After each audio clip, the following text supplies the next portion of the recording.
Hello friends, welcome to my channel study vlogs with Shivendra. आज मैं आपको जनवरी माह के पूरे करंट अफेयर्स के बारे में बताऊंगा। देखिए, जनवरी माह का जो करंट अफेयर्स है मैंने उसको 3 भागों में डिवाइड किया है। फर्स्ट पार्ट में आपका 1 जनवरी से 10 जनवरी तक रहेगा और सेकंड पार्ट में 11 जनवरी से 20 जनवरी तक रहेगा और थर्ड पार्ट में 21 जनवरी से 31 जनवरी तक रहेगा। तो आज मैं आपको जनवरी का पार्ट फर्स्ट पार्ट बताऊंगा। 1 जनवरी से 10 जनवरी तक की पूरी न्यूज़ रहेगी इसमें। और ये जो 1 से 10 जनवरी तक न्यूज़ है, इसमें जो इम्पोर्टेंट क्वेश्चन है आपके, उन्हीं को मैंने लिया है। और जो जो इम्पोर्टेंट आपके क्वेश्चन आते जाएंगे मैं उसको आपको बताता जाऊंगा कि ये मोस्ट इम्पॉर्टेंट क्वेश्चन है। उसको या तो आप नोट डाउन कर लीजिएगा या इसी में एक बार आप 2-3 बार वीडियो आप देखेंगे तो खुद ही आपको याद हो जाएंगे वो क्वेश्चन। तो चलिए शुरू करते हैं आज का क्वेश्चन। देखिए, आज 1 से 3 जनवरी तक अभी देखते हैं हम लोग उसमें क्या क्या कौन कौन से क्वेश्चन आते हैं। तो पहला क्वेश्चन है हमारा कि निम्नलिखित में से किस राज्य में विवादित कानून अफस्पा को अगले 6 महीने तक के लिए बढ़ा दिया गया। किस राज्य में बढ़ाया गया? तो यह नागालैंड में बढ़ाया गया है। ठीक है। अब चूंकि देखिए अफस्पा आया है तो अफस्पा का फुल फॉर्म क्या होगा? Armed forces special powers act, ये हमने लिखा हुआ है, ये याद रखिएगा, ये पूछ लिया जाता है कभी कभी फुल फॉर्म आपका। अच्छा, ये जो बढ़ाया गया ये केंद्रीय गृह मंत्रालय ने बढ़ाया है इस चीज़ को। ठीक, आइए इम्पोर्टेंट क्वेश्चन और देखते हैं इसमें। यह अधिनियम वर्ष 1958 से पूर्वोत्तर क्षेत्रों में लागू है, जो सशस्त्र बलों और अशांत क्षेत्रों में तैनात केंद्रीय सशस्त्र पुलिस बलों को कानून का उल्लंघन करने वाले किसी भी व्यक्ति को मारने, गिरफ्तार करने और बिना वारंट किसी की परिसर की तलाशी लेने का अधिकार देता है। कैसा कानून है? इस कानून के तहत किसी भी व्यक्ति को मारा जा सकता है, गिरफ्तार किया जा सकता है, ठीक है, और तलाशी ली जा सकती है। अफस्पा के तहत केंद्र सरकार राज्यपाल की रिपोर्ट के आधार पर किसी राज्य या क्षेत्र को अशांत घोषित कर वहां केंद्रीय सुरक्षा बलों को तैनात करती है। देखिए, ये जो अफस्पा वाला है एक्ट है, ये तो आपका एक तो प्री के लिए इम्पॉर्टेंट तो है ही, प्लस मेंस के लिए छोटा सा लिखने के लिए भी आ सकता है कि अफस्पा कानून से आप क्या समझते हैं, क्या है ये, इसके बारे में लिखिए। तो इतना पॉइंट आप याद के रहिए, काम आएगा आपको मेंस में लिखने के लिए। ठीक, चलिए नेक्स्ट क्वेश्चन चलते हैं, थोड़ा तेज चलूँगा मैं। केंद्रीय शिक्षा मंत्री धर्मेंद्र प्रधान ने 1 जनवरी 2022 को 100 दिवसीय पढ़ाई अभियान का शुभारंभ किया। तो कौन से अभियान का शुभारंभ किया? तो वह है पढ़े भारत। ये इंपॉर्टेंट क्वेश्चन है आपके लिए। पढ़े भारत का शुभारंभ किया है। किसने किया ये भी पता रहे। केंद्रीय शिक्षा मंत्री हमारे हैं धर्मेंद्र प्रधान, उन्होंने शुरू किया। यह अभियान छात्रों के सीखने के स्तर में सुधार लाने तथा यथा रचनात्मकता, महत्वपूर्ण चिंतन, शब्दावली के साथ साथ मौखिक तथा लिखित दोनों तरह से अभिव्यक्ति की क्षमता विकसित करने की दिशा में एक महत्वपूर्ण कदम है। ठीक है। बाल वाटिका से 8वीं कक्षा, मैंने बता दिया, ये थोड़ा सा ब्लर हो गया होगा, नहीं दिख रहा होगा तो बता रहा हूँ। बाल वाटिका से 8वीं कक्षा तक के बच्चे इस अभियान का हिस्सा होंगे। यह पढ़ाई अभियान 1 जनवरी 2022 से शुरू होकर 10 अप्रैल 2022 तक 100 दिनों अर्थात 14 सप्ताह के लिए आयोजित किया जाएगा। ठीक, चलिए नेक्स्ट क्वेश्चन। महिलाओं के लिए नई नीति 2021 किस राज्य सरकार ने जारी की है? तो यह तमिलनाडु ने जारी की है। ठीक है, ये भी इम्पोर्टेंट है आपके लिए। तमिलनाडु ने 29 दिसंबर 2021 को 5 साल से अधिक समय के लिए महिलाओं के लिए नई नीति 2021 जारी की है। अब नई नीति के मुख्य प्रावधान के बारे में थोड़ा सा जान लेते हैं। स्कूल और कॉलेज की लड़कियों के लिए मार्शल आर्ट प्रशिक्षण का प्रावधान है। पंजीकृत पार्टियों में भी महिलाओं को 33.3% प्रतिनिधित्व होगा। सभी तरह के परिवहन को महिला हितैषी बनाया जाएगा। बसों में पहली आधी सीटें महिलाओं के लिए और फ्रंट एग्जिट या एंट्रेंस का इस्तेमाल सिर्फ महिलाएं ही करेंगी। ये महिला सशक्तिकरण है। ठीक है, उसी के आधार पे ये चीज़ है। अच्छा, एक चीज़ और कि जहाँ मैंने टिक किए हुए हैं वही आप देखिएगा, वही इम्पॉर्टेंट है सिर्फ आपके लिए, बाकी हमने सभी चीज़ को नहीं लिया है, तो वही आप ध्यान दीजिएगा। नेक्स्ट क्वेश्चन है, 2 जनवरी 2022 को प्रधानमंत्री नरेंद्र मोदी ने कहाँ पर मेजर ध्यानचंद खेल विश्वविद्यालय की आधारशिला रखी है? तो यह मेरठ में रखी गई है, याद रखिएगा, मेरठ में। म से मेरठ है, म से मेजर ध्यानचंद, ये याद करने का थोड़ा सा ट्रिक है कि म से मेरठ रहेगा, म से मेजर ध्यानचंद। ठीक है, चलिए, इसके निर्माण पर लगभग 700 करोड़ का खर्च आने का अनुमान है। खेल विश्वविद्यालय में सिंथेटिक हॉकी मैदान, फुटबॉल मैदान, बास्केटबॉल, वॉलीबॉल, हैंडबॉल, कबड्डी मैदान, लॉन टेनिस कोर्ट, जिम्नास्टिक के लिए हॉल, दौड़ के लिए सिंथेटिक स्टेडियम, स्विमिंग पूल तथा साइकिलिंग ट्रैक सहित खेलों के आधुनिक बुनियादी ढांचे की व्यवस्था होगी। विश्वविद्यालय में निशानेबाजी, स्क्वाश, भारोत्तोलन, तीरंदाजी तथा कई अन्य खेल सुविधाएं भी होंगी। विश्वविद्यालय में 540 महिलाओं और 540 पुरुष खिलाड़ियों को प्रशिक्षण दिया जा सकेगा, मतलब बराबर। नेक्स्ट क्वेश्चन, 31 दिसंबर 2021 को किसने भारतीय तटरक्षक बल आईसीजी की 24वें महानिदेशक के रूप में पदभार ग्रहण किया? तो वो थे वीरेंद्र सिंह पठानिया, इन्होंने पदभार ग्रहण किया। वीएस पठानिया एक योग्य हेलीकॉप्टर पायलट हैं जो मूल रूप से हिमाचल प्रदेश के रहने वाले हैं। भारतीय तटरक्षक बल के बारे में थोड़ा जान लेते हैं। आईसीजी यह रक्षा मंत्रालय के तहत एक सशस्त्र बल, खोज और बचाव तथा समुद्री कानून प्रवर्तन एजेंसी है। यह गैर सैन्य कार्य करता है। इसमें सतह और वायु संचालन दोनों के लिए कार्य करने की क्षमता है। यह विश्व के सबसे बड़े तटरक्षकों में से एक है। इसकी स्थापना 18 अगस्त 1978 को तटरक्षक अधिनियम 1978 द्वारा की गई थी। आईसीजी का नेतृत्व महानिदेशक भारतीय तटरक्षक करते हैं। ठीक, चलिए नेक्स्ट पॉइंट चलते हैं। आईसीजी भारत के समुद्री हितों की रक्षा करता है। ठीक है, चलिए नेक्स्ट क्वेश्चन की तरफ। भारत के अंडर 19 एशिया कप 2021 क्रिकेट का खिताब किसे हराकर जीता है? तो श्रीलंका को हराकर जीता है। ठीक है, वर्ष 1989 से लेकर अब तक 9 बार अंडर 19 एशिया कप खेला गया है, जिसमें से 8 बार भारत ने खिताब अपने नाम किया है। नेक्स्ट क्वेश्चन है, मिसेज इंडिया गैलेक्सी अवार्ड 2021 किसने जीता है? तो यह डॉक्टर निकिता सोकल ने जीता। ये इंपॉर्टेंट क्वेश्चन है। Doctor Nikita सोकल Mrs India Galaxy बनी, गैलेक्सी अवार्ड इन्होंने जीता। 37 प्रतियोगियों को पीछे छोड़कर एमपी के हरदा जिले की डॉक्टर निकिता सोकल ने हाल ही में दिल्ली में आयोजित मिसेज इंडिया गैलेक्सी अवार्ड 2021 हासिल किया है। मिसेज इंडिया गैलेक्सी पेजेंट विवाहित महिलाओं को सशक्त बनाने का एक मंच है। एक्चुअली ये अवार्ड जो है वो शादीशुदा महिलाओं के लिए ही रखा गया था, उन्हीं को सशक्त बनाने के लिए जारी किया गया है। राइट टू पी अभियान कहाँ पर शुरू हुआ है? तो यह नागपुर महाराष्ट्र में शुरू हुआ। ये मोस्ट इंपॉर्टेंट क्वेश्चन है आपके लिए। इस अभियान को नागपुर स्थित एक सिटीजन फोरम के द्वारा शुरू किया गया है, जिसका उद्देश्य नागरिकों को स्वच्छ, सुरक्षित और निःशुल्क शौचालय उपलब्ध करवाना है। इस अभियान से कार्यरत महिलाओं की शौचालय संबंधित शिकायतों का पता लगाने की कोशिश की जाएगी।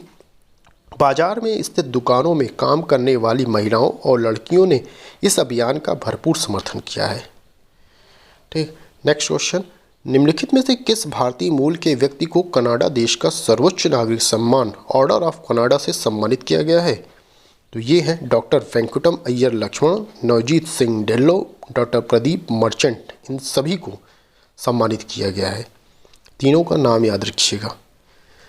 भारतीय मूल के 3 कनाडाई लोगों को उनकी उत्कृष्ट उपलब्धि, समुदाय के प्रति समर्पण, एक बेहतर राष्ट्र के निर्माण में मदद करने के लिए कनाडा देश के सर्वोच्च नागरिक सम्मानों में से एक ऑर्डर ऑफ कनाडा से सम्मानित किया गया। ये चीज़ थी, इसलिए इनको सम्मानित किया गया है। ऑर्डर ऑफ कनाडा की शुरुआत वर्ष 1967 में की गई थी। यह सम्मान उत्कृष्ट उपलब्धि, समुदाय के प्रति समर्पण और राष्ट्र सेवा भाव को मान्यता प्रदान करता है। नेक्स्ट क्वेश्चन देखते हैं। 1 जनवरी 2022 को किस संगठन का 64वां स्थापना दिवस मनाया गया? तो यह रक्षा अनुसंधान और विकास संगठन का मनाया गया, जिसे DRDO कहा जाता है। और DRDO की स्थापना कब हुई है? 1958 में हुई है। DRDO का फुल फॉर्म क्या है? यहाँ हमने लिखा हुआ है defence research and development organisation. अच्छा, DRDO भारत सरकार के रक्षा मंत्रालय के प्रशासनिक नियंत्रण के अधीन कार्य करता है। अच्छा, वर्तमान में इसके चेयरमैन कौन है? तो डॉक्टर G सतीश रेड्डी हैं। DRDO का मोटो क्या था? बलस्य मूलम विज्ञानम है। अब DRDO के संबंध में अन्य जानकारियाँ। यह मिसाइल प्रौद्योगिकी के क्षेत्र में भारतीय रक्षा बलों को आत्मनिर्भर बनाने हेतु डॉक्टर APJ अब्दुल कलाम के प्रमुख कार्यों में से एक था। IGMDP के तहत विकसित मिसाइलें कौन कौन सी हैं? पृथ्वी है, अग्नि है, त्रिशूल है, आकाश है और नाग है। ठीक, नेक्स्ट पॉइंट फिर है लद्दाख में सबसे ऊंचा स्तरीय केंद्र। इसके संबंध देखते हैं। लद्दाख में DRDO का केंद्र पेंगोंग झील के पास चांगला में समुद्र तल से लगभग 17,600 फीट ऊपर है। इसका उद्देश्य प्राकृतिक और औषधि पौधों के संरक्षण के लिए एक प्राकृतिक कोल्ड स्टोरेज इकाई के रूप में कार्य करना है। ठीक है, नेक्स्ट क्वेश्चन। रेलवे बोर्ड का नया अध्यक्ष और मुख्य कार्यकारी अधिकारी CEO किसे नियुक्त किया गया है? तो विनय कुमार त्रिपाठी को नियुक्त किया गया है। Next question. साहित्य अकादमी पुरस्कार 2021 के संदर्भ में कौन सा युग्म गलत है? तो ये हिंदी देवेंद्र मेवाड़ी, ये गलत है। अंग्रेजी नमिता गोखले सही है। राजस्थानी मितेश निर्मोही, ये सही है। संस्कृत इंद्रशील प्रसाद मिस्त्री सही। 30 दिसंबर 2021 को साहित्य अकादमी ने विभिन्न भाषाओं में 2021 के लिए अपने प्रतिष्ठित साहित्य अकादमी पुरस्कार, युवा पुरस्कार और साथ ही बाल साहित्य पुरस्कार की घोषणा की। साहित्य अकादमी पुरस्कार 2021 को 20 भारतीय भाषाओं में दिया गया है। ये याद रखिएगा, ये पूछा जाता है कितनी भारतीय भाषाओं में, तो 20 भारतीय भाषाओं में दिया गया है। ठीक है, अब इसमें दो ही आपको याद करने होते हैं, जैसे गुजराती, मणिपुरी, मैथिली और उर्दू भाषाओं के विजेताओं की घोषणा ये बाद में की जाएगी। देखिए, इसमें दो याद करने होते हैं, एक अंग्रेजी और दूसरा हिंदी। यही इम्पॉर्टेंट होते हैं आपके। अंग्रेजी में नमिता गोखले ने इसे अपने उपन्यास थिंग्स टू लीव बिहाइंड के लिए प्राप्त किया है। अंग्रेजी में देखिए किसको मिला है और किस उपन्यास के लिए मिला है, ये याद रखिएगा। नमिता गोखले हैं, उपन्यास है थिंग्स टू लीव। हिंदी के लिए किसको मिला है? दया प्रकाश सिन्हा को मिला है, उनके नाटक सम्राट अशोक के लिए दिया गया है, ये याद रखिएगा। दोनों चीज़ें, हिंदी में किसको मिला, अंग्रेजी में किसको मिला, किस चीज़ के लिए मिला, इनका उपन्यास अंग्रेजी में क्या था, हिंदी में कौन सा नाटक था, किसके लिए मिला, ये दोनों इंपॉर्टेंट है, आपको ये दोनों याद रखिएगा। साहित्य अकादमी पुरस्कार के विषय में थोड़ा जानते हैं। साहित्य अकादमी पुरस्कार वर्ष 1954 में स्थापित एक साहित्यिक सम्मान है। यह पुरस्कार साहित्य अकादमी द्वारा प्रतिवर्ष प्रदान किया जाता है। अकादमी द्वारा प्रत्येक वर्ष अपने द्वारा मान्यता प्रदत्त 24 भाषाओं में पुरस्कार प्रदान किए जाते हैं। भारत के संविधान में शामिल 22 भाषाओं के अलावा साहित्य अकादमी ने अंग्रेजी तथा राजस्थानी को भी उन भाषाओं के रूप में मान्यता दी है जिसमें अकादमी के कार्यक्रम को लागू किया जा सकता है। साहित्य अकादमी पुरस्कार ज्ञानपीठ पुरस्कार के बाद भारत सरकार द्वारा प्रदान किया जाने वाला दूसरा सबसे बड़ा साहित्यिक सम्मान है। ये भी क्वेश्चन आपसे पूछा जा सकता है कि कौन सा सम्मान है, किस नंबर का, तो दूसरा सबसे बड़ा साहित्यिक सम्मान है। अच्छा, पुरस्कार जो दिया जाता है उसके मापदंड क्या होंगे ये देख लेते हैं। तो लेखक के पास अनिवार्य रूप से भारतीय राष्ट्रीयता होनी चाहिए। पुरस्कार के लिए पात्र पुस्तक या रचना का संबंधित भाषा और साहित्य के क्षेत्र में उत्कृष्ट योगदान होना चाहिए। जब 2 या 2 से अधिक पुस्तकों के लिए समान योग्यता पाई जाती है तो पुरस्कार की घोषणा हेतु कुछ निश्चित मानदंडों जैसे साहित्य के क्षेत्र में कुल योगदान तथा लेखकों की स्थिति या प्रतिष्ठा आदि को ध्यान में रखा जाता है। ठीक है, अब देखिए 4 जनवरी आ गया, इसका न्यूज़ देखते हैं क्या है। प्रतिवर्ष विश्व ब्रेल दिवस कब मनाया जाता है? तो यह 4 जनवरी को मनाया जाता है। संपूर्ण विश्व ब्रेल दिवस मतलब ब्रेल लिपि, आप सोचते हैं जो थोड़ा सा आँख से नहीं देख पाते, ब्लाइंड पर्सन है, तो वो कैसे पढ़े लिखेंगे। तो वो एक उनकी एक कॉपी होती है जो छू कर एहसास करके वो पढ़ते हैं कि क्या लिखा गया है। उसकी भी एक ट्रेनिंग होती है, उनकी सिखाया जाता है कि ऐसे ऐसे पढ़ना है। तो संपूर्ण विश्व में ब्रेल लिपि के महत्व को रेखांकित करने के लिए प्रतिवर्ष 4 जनवरी को विश्व ब्रेल दिवस मनाया जाता है। ब्रेल नेत्रहीन दृष्टिबाधित लोगों के लिए प्रयोग की जाने वाली एक पद्धति होती है, ठीक, यही मैंने बताया अभी। यह दिवस फ्रांस के लुई ब्रेल की जयंती को चिन्हित करता है, जिन्होंने वर्ष 1824 में ब्रेल लिपि का आविष्कार किया था। ये पूछा जाता है ब्रेल लिपि का आविष्कार किसने किया था, तो लुई ब्रेल ने किया था। कब? 1824 में। विश्व ब्रेल दिवस की स्थापना संयुक्त राष्ट्र महासभा द्वारा नवंबर 2018 में की गई थी और इसका उद्देश्य आम लोगों के बीच ब्रेल लिपि के बारे में जागरूकता पैदा करना है। चलिए नेक्स्ट क्वेश्चन चलते हैं। कौन सा केंद्र शासित प्रदेश जिला सुशासन सूचकांक स्थापित करने वाला पहला प्रदेश बन गया? जम्मू कश्मीर। इंपॉर्टेंट क्वेश्चन, जम्मू कश्मीर बन गया।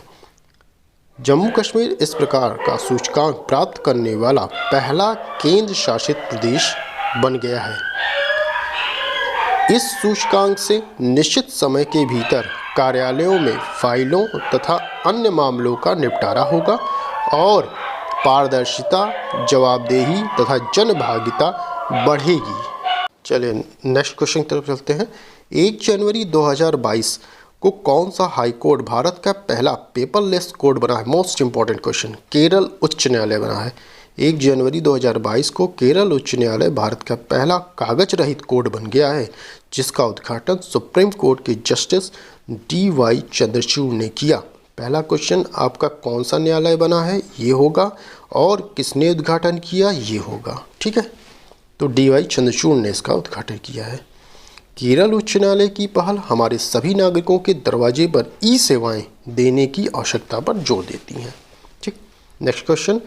3 जनवरी 2022 को रक्षा मंत्री राजनाथ सिंह ने कहां पर Kalpana Chawla centre for research in space science and technology का उद्घाटन किया? तो चंडीगढ़ विश्वविद्यालय में किया, ठीक है।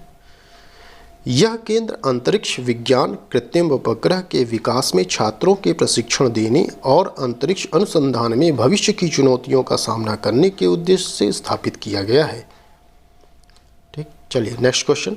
चर्चा में रहा अपतानी कपड़ा उत्पाद किस राज्य से संबंधित है? ये भी इम्पोर्टेंट है, अरुणाचल प्रदेश से संबंधित है।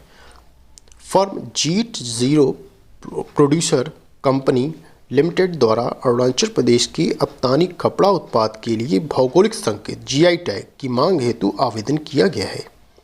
अपतानी बुनाई अरुणाचल प्रदेश की अपतानी जनजाति से संबंधित है। अपतानी देखिए जनजाति भी है, उसी से संबंधित ये है, ठीक है। चलिए नेक्स्ट क्वेश्चन की तरफ चलते हैं। 10 जनवरी 2022 को प्रधानमंत्री नरेंद्र मोदी ने वाइब्रेट गुजरात ग्लोबल समिट के कौन से संस्करण का उद्घाटन किया? तो यह 10वें संस्करण था यह, ठीक। यह इस शिखर सम्मेलन का 10वां संस्करण है, जिसे 10 से 12 जनवरी 2022 तक महात्मा मंदिर, गांधीनगर, गुजरात में आयोजित किया गया है। इस सम्मेलन की थीम इंपॉर्टेंट है, थीम याद कर लीजिएगा, आत्मनिर्भर गुजरात से आत्मनिर्भर भारत तक है, ठीक है, ये इंपॉर्टेंट है। Next question. नासा का अंतर्राष्ट्रीय वायु और अंतरिक्ष कार्यक्रम पूरा करने वाली पहली भारतीय हैं, कौन बनी? जानवी डांगेती पहली भारतीय बनी है, ये इंपॉर्टेंट है आपके लिए, ठीक है। आइए नेक्स्ट देखते हैं इसी में। Next question. विश्व की सबसे लंबी मेट्रो रेल लाइन का उद्घाटन किस देश में किया गया? तो यह चाइना में किया गया है। चीन के शंघाई प्रांत में विश्व की सबसे लंबी मेट्रो रेल लाइन का उद्घाटन किया गया। शंघाई चीन की यांगत्जी नदी के दक्षिणी मुहाने पर स्थित है। यह शहर चीन में सबसे अधिक आबादी वाला शहरी क्षेत्र होने के साथ साथ विश्व में भी सबसे अधिक आबादी वाला शहर भी है। चलिए नेक्स्ट क्वेश्चन देखते हैं। 3 जनवरी 2022 को सावित्रीबाई फूले को देश भर में श्रद्धांजलि अर्पित की गई। इनके संबंध में कौन सा तथ्य सही है? तो तथ्य कौन सा सही है? उन्हें भारत की पहली महिला शिक्षिका का दर्जा प्राप्त है। इनकी जयंती पर महाराष्ट्र में बालिका दिवस मनाया जाता है। 1848 में उन्होंने पुणे के भिडेवाड़ा में पहला विद्यालय शुरू किया था। ये सभी चीज़ें आपकी सही हैं। 3 जनवरी 2022 को प्रख्यात समाजसेवी और भारत की पहली महिला शिक्षिका सावित्रीबाई फुले की 191वीं जयंती थी। महाराष्ट्र में इस दिन को बालिका दिवस के रूप में मनाया जाता है। ठीक, सावित्रीबाई फुले का जन्म 3 जनवरी 1831 को महाराष्ट्र स्थित नायगांव, सतारा जिला में हुआ था। वह एक समाज सुधारक एवं शिक्षिका होने के अतिरिक्त एक कवित्री भी थीं। उन्हें आधुनिक मराठी काव्य का अग्रदूत माना जाता है। 10 मार्च 1897 को प्लेग के कारण सावित्रीबाई फुले का निधन हो गया। चलिए नेक्स्ट क्वेश्चन, निम्नलिखित में से कौन सा राज्य भारत का पहला एलपीजी युक्त और धुआं मुक्त राज्य बन गया है? एलपीजी युक्त मतलब एलपीजी सहित, एलपीजी वाला, और धुआं मुक्त धुआं रहित राज्य बन गया, तो वह हिमाचल प्रदेश है। केंद्र सरकार की उज्ज्वला और प्रदेश सरकार की गृहिणी सुविधा योजना की बदौलत हिमाचल प्रदेश देश का पहला एलपीजी युक्त और धुआं मुक्त राज्य बन गया है। ईंधन के लिए लकड़ी पर निर्भरता कम करने और चूल्हे के धुएं से होने वाली गंभीर बीमारियों से महिलाओं को निजात दिलाने के लिए केंद्र ने उज्ज्वला योजना शुरू की थी। उज्ज्वला योजना की तर्ज पर ही हिमाचल प्रदेश सरकार ने मुख्यमंत्री गृहिणी सुविधा योजना की शुरुआत 26 मई 2018 को की थी। केंद्र सरकार की ओर से उज्ज्वला योजना के तहत 21.81 करोड़ रुपए की लागत से प्रदेश में 1.36 लाख निःशुल्क घरेलू रसोई कनेक्शन दिए गए हैं। अब नेक्स्ट क्वेश्चन चलते हैं। 5 जनवरी के देख लेते हैं क्या क्या इंपॉर्टेंट क्वेश्चन है। 3 जनवरी 2022 को केंद्रीय आयुष मंत्री सर्बानंद सोनोवाल ने कहां पर हार्टफुलनेस इंटरनेशनल योग अकादमी की आधारशिला रखी? तो यह हैदराबाद में रखी है। ठीक, नेक्स्ट क्वेश्चन, बहुराष्ट्रीय नौसैनिक अभ्यास मिलन 2022 का आयोजन कहाँ किया जाएगा? तो यह विशाखापट्टनम में किया जाएगा। भारत ने 25 फरवरी 2022 से निर्धारित विशाखापट्टनम में बहुराष्ट्रीय नौसैनिक अभ्यास मिलन 2022 में भाग लेने के लिए कुल 46 देशों को आमंत्रित किया है। अभ्यास मिलन के इस 11वें संस्करण का विषय सौहार्द, सामंजस्य और सहयोग है। चलिए नेक्स्ट क्वेश्चन, जनवरी 2022 में किसे राष्ट्रीय स्वच्छ गंगा मिशन का नया महानिदेशक बनाया गया है? तो यह जी अशोक कुमार हैं, इनको बनाया गया। उन्होंने राष्ट्रीय जल मिशन के मिशन निदेशक के रूप में कार्य किया है, जहां जल शक्ति अभियान कैच द रेन अभियान के तहत उनके प्रत्येक कार्य को पूरे भारत में जल संरक्षण और वर्षा जल संचयन संरचनाओं को मंजूरी प्रदान की गई है। अशोक कुमार को लोक सेवाओं के लिए स्कोच पुरस्कार 2021 आंध्र प्रदेश सरकार द्वारा भी दिया गया है। ठीक है, चलिए फिर आते हैं नेक्स्ट क्वेश्चन। 3 जनवरी 2022 को oil and natural gas corporation limited ONGC की पहली महिला अध्यक्ष कौन बनी है? तो वो बनी है अलका मित्तल बनी है। ठीक है, ONGC की पहली महिला अध्यक्ष अलका मित्तल बनी है। ONGC आया तो उसके बारे में थोड़ा जान लेते हैं। ONGC सार्वजनिक क्षेत्र की एक पेट्रोलियम कंपनी है। पंडित जवाहरलाल नेहरू के नेतृत्व में वर्ष 1955 में भारतीय भूगर्भीय सर्वेक्षण के अधीन तेल एवं गैस प्रभाग के रूप में ONGC का शिलान्यास किया गया था। वर्ष 1997 में इसे भारत सरकार द्वारा नवरत्नों में शामिल किया गया, जबकि वर्ष 2010 में इसे महारत्न का दर्जा दे दिया गया। ठीक, तो पहले वह क्या था, नवरत्न थी, फिर उसे महारत्न का दर्जा दिया गया।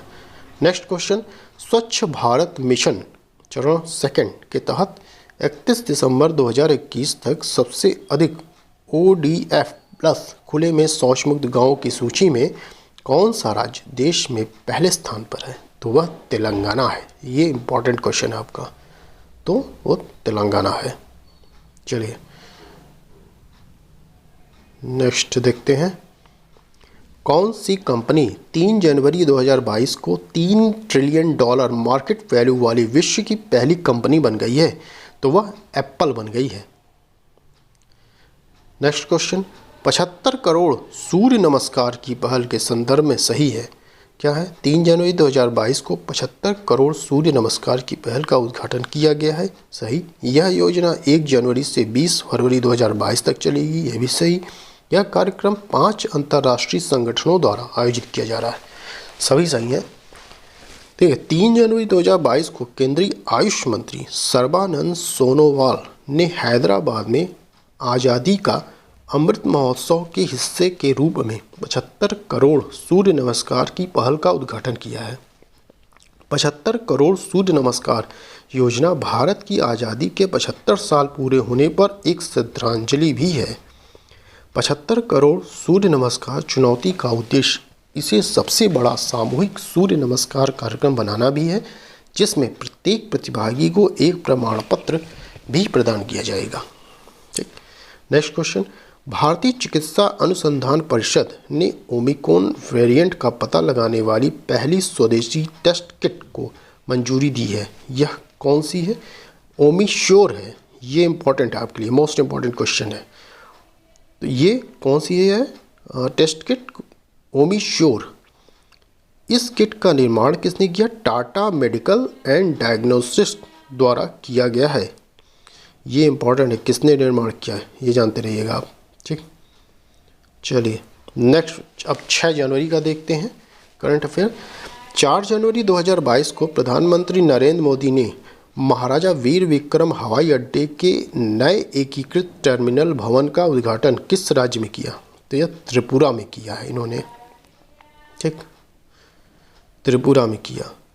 नेक्स्ट क्वेश्चन है, चर्चा में रहा लोसर महोत्सव किस राज्य या केंद्र शासित प्रदेश से संबंधित? तो यह लद्दाख से संबंधित है। ये इंपॉर्टेंट है आपके लिए, लद्दाख से संबंधित। लद्दाख में लोसर महोत्सव तिब्बती बौद्ध धर्म के पारंपरिक कार्यक्रम में नए लद्दाख में लोसर महोत्सव तिब्बती बौद्ध धर्म के पारंपरिक कार्यक्रम में नए वर्ष की शुरुआत में बौद्ध समुदाय द्वारा मनाया जाता है। लोसर एक तिब्बती शब्द है जिसका अर्थ है नया वर्ष। नेक्स्ट क्वेश्चन, विस्तारा एयरलाइंस के मुख्य कार्यकारी अधिकारी CEO के रूप में किसने पदभार संभाला है? तो यह है विनोद कन्नन। नेक्स्ट है, अकेले दक्षिणी ध्रुव पहुंचने वाली पहली भारतवंशी महिला कौन बनी है? तो वह हरप्रीत चंडी। इसी के साथ वे बिना किसी समर्थन और मदद के अकेले ही इस कठिन यात्रा को पूरा करने वाली पहली अश्वेत महिला भी बन गई हैं। पोलर प्रीत के नाम से लोकप्रिय हरप्रीत ने पूरे सफ़र में 700 मील की यात्रा की। पोलर प्रीत के नाम से लोकप्रिय हैं, याद रखिएगा। अंटार्कटिका पृथ्वी पर सबसे ठंडा, सबसे ऊंचा, सबसे शुष्क और सबसे तेज हवा वाला महाद्वीप है। वहाँ कोई भी इंसान स्थायी रूप से नहीं रहता है। नेक्स्ट क्वेश्चन, चर्चा में रहा त्रिकोणमाली तेल टैंक फॉर्म किन 2 देशों से संबंधित है? तो वह भारत और श्रीलंका से संबंधित है। Next, Israeli cyber security startup simplify का अधिग्रहण किसने किया? तो वो गूगल ने किया है। चलिए नेक्स्ट क्वेश्चन, 3 जनवरी 2022 को किसने national education alliance for technology के तीसरे चरण की शुरुआत की है? तो वह धर्मेंद्र प्रधान ने की है। 3 जनवरी 2022 को केंद्रीय शिक्षा मंत्री और कौशल विकास मंत्री धर्मेंद्र प्रधान ने national educational alliance for technology के तीसरे चरण की शुरुआत की है। जनवरी 2022 में किसने सार कार्यक्रम शुरू किया है? तो यह स्मार्ट सिटी मिशन ने शुरू किया है। भारत में आज़ादी का अमृत महोत्सव के आयोजन के हिस्से के रूप में स्मार्ट सिटी मिशन ने smart city and academia towards action and research कार्यक्रम शुरू किया है। वर्ष 2021 में पद्मश्री अवार्ड से सम्मानित सिंधु ताई सपकाल का 4 जनवरी 2022 को निधन हो गया है। वे किस क्षेत्र से संबंधित थी? तो वह सामाजिक कार्यकर्ता से संबंधित थी। उन्हें अनाथ बच्चों की मां, महाराष्ट्र की मदर टेरेसा के रूप में जाना जाता था। सिंधु ताई सपकाल ने अपना पूरा जीवन अनाथ बच्चों की ज़िंदगी संवारने में लगा दिया। सिंधु ताई 1400 से ज़्यादा बच्चों की मां और 1000 से अधिक की दादी थीं। ठीक है। नेक्स्ट, ओडिशा का कौन सा जिला पहला बाल विवाह मुक्त जिला घोषित किया गया? तो वह गंजम जिला है। मोस्ट इंपॉर्टेंट क्वेश्चन है, उड़ीसा का गंजम जिला। चलिए अब 7 जनवरी का देखते हैं। कर्नाटक राज्य का पहला LNG टर्मिनल कहाँ स्थापित किया जाएगा? तो यह मैंगलुरु में, बेंगलुरु नहीं है, मैंगलुरु, ध्यान रखिएगा, मैंगलुरु है, बेंगलुरु नहीं। चलिए नेक्स्ट क्वेश्चन। 7 से 8 जनवरी 2022 को ई प्रशासन पर 24वें राष्ट्रीय सम्मेलन का आयोजन कहाँ किया गया है? तो यह हैदराबाद में किया गया है। तेलंगाना की राजधानी हैदराबाद है में आयोजित इस सम्मेलन की थीम क्या है? थीम इंपॉर्टेंट है, ये याद रखिएगा। भारत का टेकेड महामारी के बाद की विश्व में डिजिटल प्रशासन। ठीक है। Next question. PM excellence award किस क्षेत्र के लिए दिया जाता है? तो यह लोक प्रशासन के लिए दिया जाता है। ठीक है। वर्ष 2022 में PM एक्सीलेंस अवार्ड की पुरस्कार राशि को दुगना कर 10 लाख रुपए से बढ़ाकर 20 लाख रुपए कर दिया गया है, ये भी याद रखिएगा आप।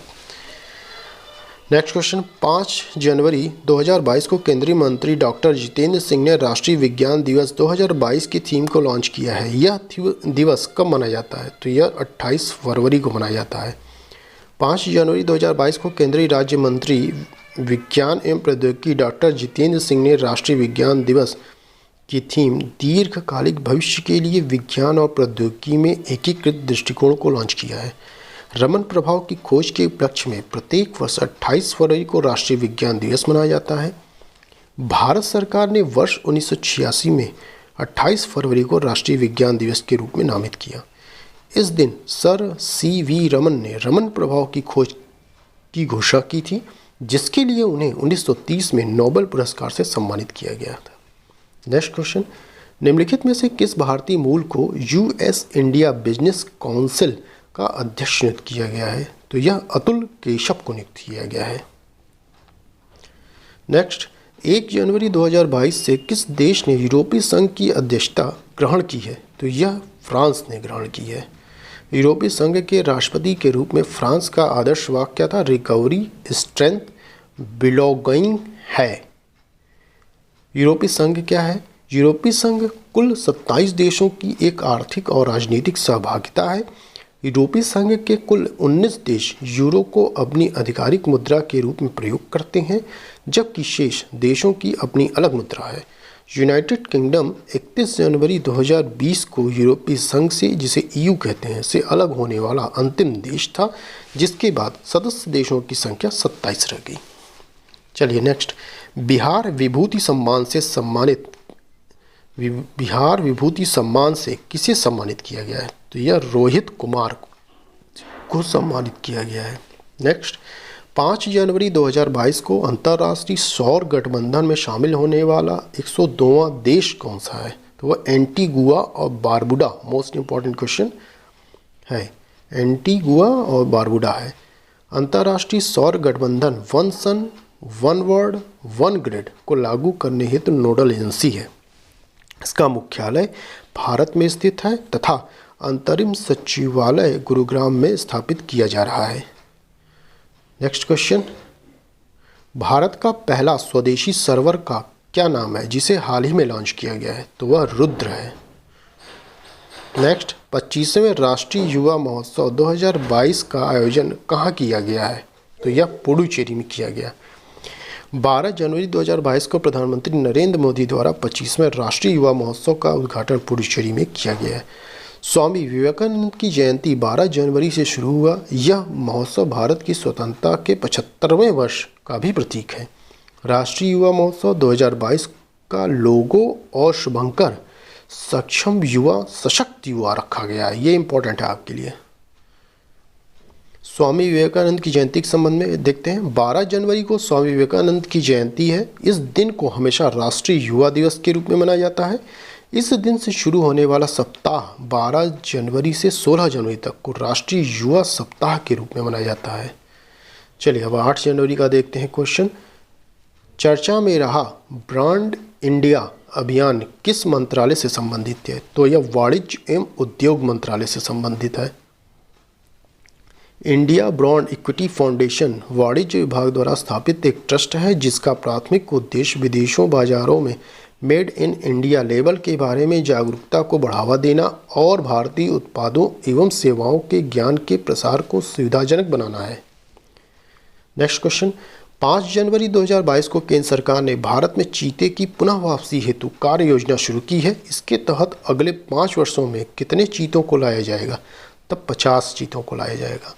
चीता वर्ष 1952 में भारत से विलुप्त हो गया था। देश में चीतों की विलुप्ति के 2 विशेष कारण थे। पहला, जानवरों के शिकार के लिए चीता को पालतू बनाया जाना तथा दूसरा, कैद में रहने पर इस प्रजाति का प्रजनन न करना, जिससे कि चीतों की संख्या कम हो गई। Next question, Koppal toy cluster जो भारत का पहला खिलौना निर्माण क्लस्टर है किस राज्य में स्थित है? तो यह कर्नाटक में स्थित है। नेक्स्ट क्वेश्चन, जनवरी 2022 में किस मध्य एशियाई देश में ईंधन की बढ़ी कीमतों के कारण आपातकाल की घोषणा की गई? तो यह कजाकिस्तान में की गई। चलिए नेक्स्ट क्वेश्चन, 6 जनवरी 2022 को केंद्रीय मंत्री जितेंद्र सिंह ने कहां पर भारत के पहले ओपन रॉक संग्रहालय का उद्घाटन किया? तो यह हैदराबाद में किया। ओपन रॉक म्यूजियम कई कम ज्ञात तथ्यों के बारे में जनता को शिक्षित और सूचित करने के उद्देश्य से स्थापित किया गया है। नेक्स्ट, 5 जनवरी 2022 को आर्थिक मामलों की मंत्रिमंडलीय समिति ने ग्रीन एनर्जी कॉरिडोर चरण 2 पर योजना को मंजूरी दी है। यह चरण कितने राज्यों से संबंधित है? यह 7 राज्यों से संबंधित है। चलिए, उन्हें यह दर्जा गोवा सरकार द्वारा उनके राज्य में विधायक के रूप में 50 वर्षों से अधिक की सेवा के सम्मान क्वेश्चन ये रहा, 6 जनवरी 2022 को किस राज्य के पूर्व मुख्यमंत्री प्रताप सिंह राणे को राज्य मंत्रिपरिषद में आजीवन कैबिनेट मंत्री का दर्जा दिया गया है? तो यह गोवा में दिया गया है। गोवा राज्य के पूर्व मुख्यमंत्री हैं मुख्यमंत्री प्रताप सिंह राणे, उनको दिया गया आजीवन कैबिनेट मंत्री का दर्जा। ठीक है, उन्हें यह दर्जा गोवा सरकार द्वारा उनके राज्य में विधायक के रूप में 50 वर्षों से अधिक की सेवा के सम्मान में दिया गया है। यह गोवा राज्य मंत्रिपरिषद में आजीवन कैबिनेट मंत्री का दर्जा प्राप्त करने वाले पहले विधायक हैं। इसके साथ ही वे गोवा विधानसभा में 11 बार विधायक के रूप में चुने जा चुके हैं। 86 वर्षीय राणे गोवा के सबसे लंबे समय 16 वर्षों तक मुख्यमंत्री भी रहे हैं।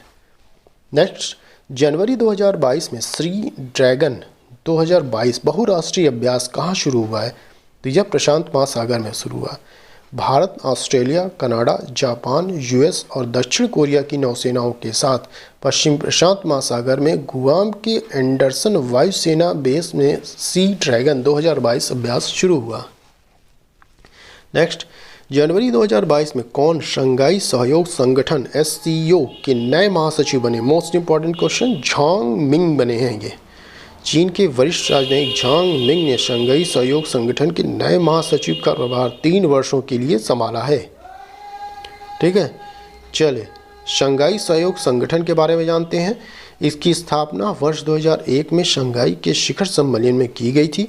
वर्तमान में कितने सदस्य हैं? इसके सदस्य देशों में कजाकिस्तान, चीन, किर्गिस्तान, रूस, तजाकिस्तान, उज्बेकिस्तान, भारत, पाकिस्तान और ईरान शामिल है।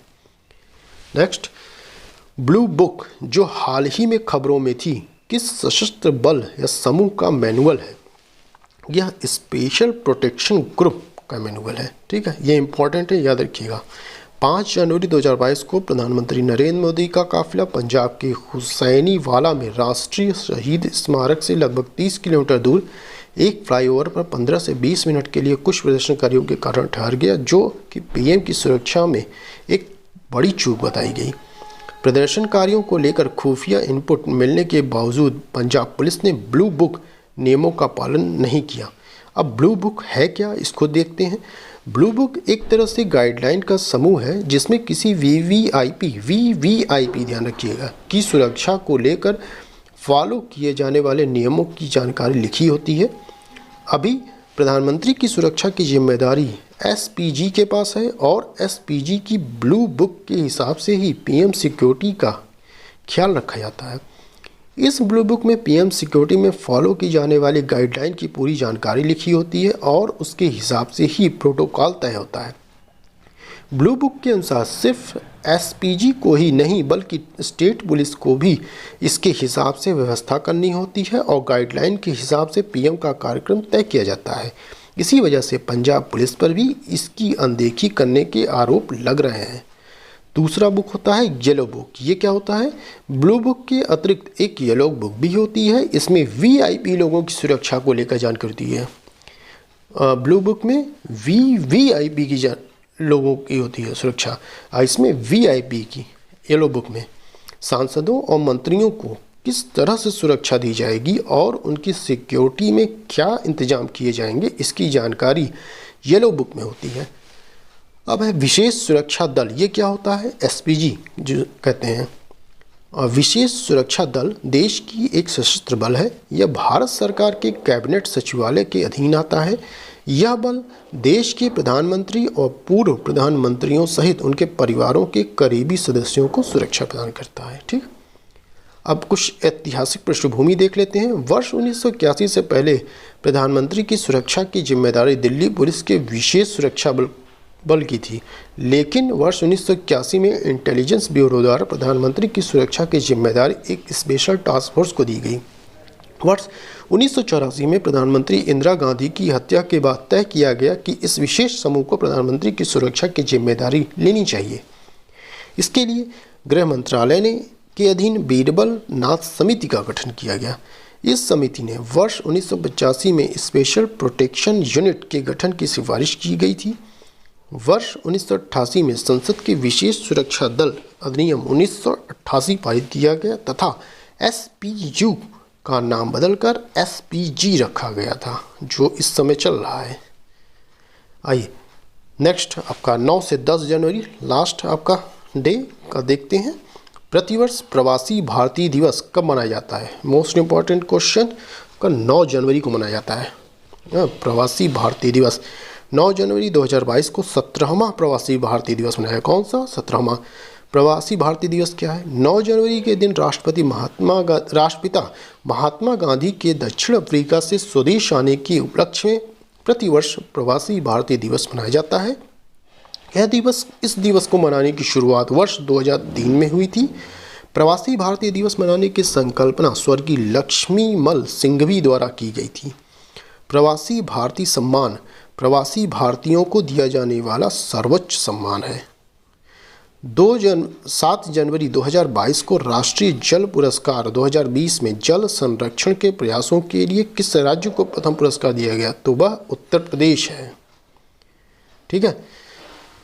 7 जनवरी 2022 को जल शक्ति मंत्रालय द्वारा आयोजित राष्ट्रीय जल पुरस्कार 2020 में जल संरक्षण के प्रयासों के लिए उत्तर प्रदेश को प्रथम पुरस्कार दिया गया। राष्ट्रीय जल पुरस्कार क्या है? वर्ष 2018 में जल शक्ति मंत्रालय द्वारा पहला राष्ट्रीय जल पुरस्कार प्रदान किया गया था। राष्ट्रीय जल पुरस्कार का उद्देश्य जल संसाधन संरक्षण एवं प्रबंधन के क्षेत्र में सराहनीय कार्य करने वाले व्यक्तियों संगठनों को प्रेरित करना, पानी के महत्व के बारे में लोगों में जागरूकता पैदा करना और उन्हें सर्वोत्तम जल उपयोग प्रथाओं को अपनाने हेतु प्रोत्साहित करना है। नेक्स्ट 3 जनवरी 2022 में आयशा मलिक किस देश की पहली महिला सुप्रीम कोर्ट जज नियुक्त हुई हैं? ये मोस्ट इम्पॉर्टेंट क्वेश्चन है आपका। पाकिस्तान की हैं पहली महिला सुप्रीम कोर्ट जज। ठीक है। नेक्स्ट 7 जनवरी 2022 को खादी और ग्रामोद्योग आयोग ने भारत की पहली मोबाइल हनी प्रोसेसिंग वैन कहाँ लॉन्च की? तो यह गाजियाबाद उत्तर प्रदेश में लॉन्च की है। 7 जनवरी 2022 को खादी और ग्रामोद्योग आयोग के अध्यक्ष विनय कुमार सक्सेना ने उत्तर प्रदेश के गाजियाबाद जिले के सिडोरा गांव में भारत की पहली mobile honey processing van launch की है। वैन में एक परीक्षण प्रयोगशाला भी है जो तुरंत शहद की गुणवत्ता की जांच करेगी। मोबाइल हनी प्रोसेसिंग वैन का उद्देश्य शहद उत्पादन के माध्यम से मीठी क्रांति के अनुरूप मधुमक्खी पालकों को प्रशिक्षण प्रदान करना, किसानों को मधुमक्खी के बक्से वितरित करना और ग्रामीण शिक्षित और बेरोजगार युवाओं को मधुमक्खी पालन गतिविधियों के माध्यम से अतिरिक्त आय अर्जित करने में मदद करना है। खादी ग्राम उद्योग आयोग क्या है? यह सूक्ष्म लघु और मध्यम उद्यम मंत्रालय के अधीन कार्य करता है। ठीक। जनवरी 2022 में किसे पेट्रोलियम निर्यातक देशों के संगठन ओपेक का नया महासचिव बनाया गया है? तो इसे हैथम अल खिस को बनाया गया है नया महासचिव। अब देखिए ओपेक आया है तो ओपेक का फुल फॉर्म हमें याद करना चाहिए, तो organisation of the petroleum exporting countries, ये ओपेक का फुल फॉर्म है। ओपेक क्या है? पेट्रोलियम निर्यातक देशों का संगठन। ओपेक है क्या? यह एक स्थायी अंतर सरकारी संगठन है जिसकी स्थापना वर्ष 1960 में की गई थी। इसका मुख्यालय कहाँ है? वियना, ऑस्ट्रिया में स्थित है। नेक्स्ट, जनवरी 2022 में किस देश ने बाल विवाह पर पाबंदी लगाने हेतु एक कानून लागू किया? तो वह है फिलीपींस। ठीक, चलिए। संयुक्त राष्ट्र बाल कोष यूनिसेफ के आंकड़ों के अनुसार नाबालिग लड़कियों की शादी करने के मामले में संपूर्ण विश्व में फिलीपींस 12वें स्थान पर है। नेक्स्ट, जनवरी 2022 में किसे कृषि लागत एवं मूल्य आयोग का अध्यक्ष नियुक्त किया गया है? तो विजय पॉल शर्मा को नियुक्त किया गया है। नेक्स्ट, जनवरी 2022 में भारत का पहला क्रिप्टो करेंसी इंडेक्स किसने लॉन्च किया है? तो यह क्रिप्टो वायर ने लॉन्च किया। इस क्रिप्टो इंडेक्स को IC15 नाम दिया गया। ये भी इंपॉर्टेंट है आपका नाम। IC15 प्रमुख क्रिप्टो एक्सचेंज पर लिस्टेड सबसे ज़्यादा कारोबार करने वाली शीर्ष 15 क्रिप्टो करेंसी के प्रदर्शन की निगरानी करेगा। नेक्स्ट, उत्तर प्रदेश सरकार ने मैनपुरी सैनिक स्कूल का नाम किसके नाम पर रखने की घोषणा की गई है? तो यह जनरल विपिन रावत के नाम पर। भारत के प्रथम चीफ और defence staff general Bipin Rawat को श्रद्धांजलि अर्पित करते हुए यूपी के मुख्यमंत्री योगी आदित्यनाथ ने मैनपुरी जनपद में स्थित सैनिक स्कूल का नाम जनरल विपिन रावत सैनिक स्कूल करने की घोषणा की है।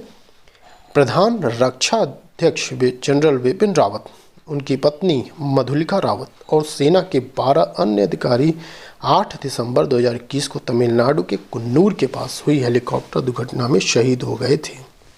देखिए, एक चीज़ मैं बताऊं आपको, यूपी का जितना भी क्वेश्चन आ रहा है, जैसे ये हुआ और पिछला हमने यूपी का क्वेश्चन पढ़ा है, तो यूपी का एक जगह आप नोट करिए, क्योंकि जब आप यूपी का कोई भी एग्ज़ाम देंगे तो यूपी स्पेशल से क्वेश्चंस आते हैं, तो वो एक जगह आप नोट डाउन करिएगा, वो आपको काम देंगे। ठीक, चलिए नेक्स्ट लास्ट क्वेश्चन। 8 जनवरी 2022 को भारत निर्वाचन आयोग ECI ने कितने राज्यों के लिए विधानसभा चुनाव के कार्यक्रमों की घोषणा की है? तो यह 5 राज्यों के लिए। ये मोस्ट इम्पॉर्टेंट है, इसमें चल रहा है चुनाव। 8 जनवरी 2022 को भारत निर्वाचन आयोग ने 5 राज्यों, कौन कौन से? उत्तर प्रदेश, गोवा, पंजाब, मणिपुर, उत्तराखंड के लिए विधानसभा चुनाव के कार्यक्रमों की घोषणा की है। देखिए, उत्तर प्रदेश विधानसभा के लिए 10 फरवरी से 7 मार्च तक 7 चरणों में चुनाव आयोजित किए जाएंगे। ये याद रखिएगा, 7 चरण में होगा चुनाव। ठीक है, 10 से 7 मार्च तक। पंजाब, उत्तराखंड और गोवा की विधानसभाओं के लिए मतदान एक ही चरण में 14 फरवरी को होगा, जबकि मणिपुर विधानसभा के लिए 27 फरवरी और 3 मार्च को 2 चरणों में विधानसभा चुनाव संपन्न हो गए। इन सभी चुनावों के नतीजों के लिए मतों की गणना 10 मार्च 2022 को होगी, अर्थात रिजल्ट 10 मार्च 2022 को आएगा। उत्तर प्रदेश में 403, पंजाब में 117, उत्तराखंड में 70, मणिपुर में 60, गोवा में 40 विधानसभा सीटों पर चुनाव आयोजित होंगे। सबसे ज़्यादा सीटें कहाँ हैं विधानसभा की? यूपी में है, 403। चुनाव कार्यक्रम की घोषणा के साथ ही इन 5 राज्यों में चुनाव आदर्श आचार संहिता भी लागू होगी। आपको पता होगा कि जब भी चुनाव होता है तो आचार संहिता वहाँ पर लागू हो जाती है। ठीक है, तो बस ये थे आपके जनवरी के पार्ट 1, 1 जनवरी से 10 जनवरी तक के करंट अफेयर्स। अब नेक्स्ट डे हम लेके आएंगे 11 के जनवरी से 20 जनवरी तक का करंट अफेयर। ठीक है, तो अगर आपको वीडियो थोड़ा सा भी अच्छी लगी हो तो प्लीज़ वीडियो को लाइक, शेयर एंड सब्सक्राइब करें और बेल आइकन को ऑन करें। बस आज के लिए इतना ही, फिर मिलते हैं नेक्स्ट डे।